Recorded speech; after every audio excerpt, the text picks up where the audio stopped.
அடுத்ததாக வாசி தீரவே காசு நல்குவீர் என்ற பாடல். இந்த பாடலுக்கு பொருள் திருமதி பத்மாவதி அவர்கள் கூறுவார்கள்.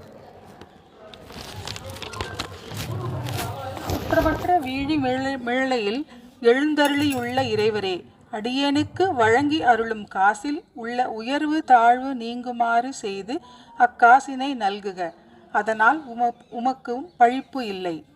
எல்லோருக்கும் இறைவராக விளங்கும் பெருமானீரே, வேதங்களின் ஒளி நிறைந்த திருவீழி மிழலையில் எழுந்தருளி இருப்பவரே, கரை படிந்ததாக அளிக்கப்படும் காசில் உள்ள கரையை நீக்கி முறையாக அளித்தருள்க. வெண்ணீற்றை அணிந்தவரே, ஆனேற்றில் ஏறி வருபவரே, பலராலும் புகழப்பெறும் வீழி மேளையில் எழுந்தருளி இருப்பவரே, காசு அருளுவதோடு எமக்கு முக்தி பேரும் அருள்வீராக. சிவந்த திருமேனி உடையவரே, மெய்மையாளர் வாழும் திருவீழி மேளையில் எழுந்தருளி இருப்பவரே, படமெடுக்கும் பாம்பை அணிகலனாய் பூண்டவரே, அடியேன் உய்யுமாறு காசு அருளுக.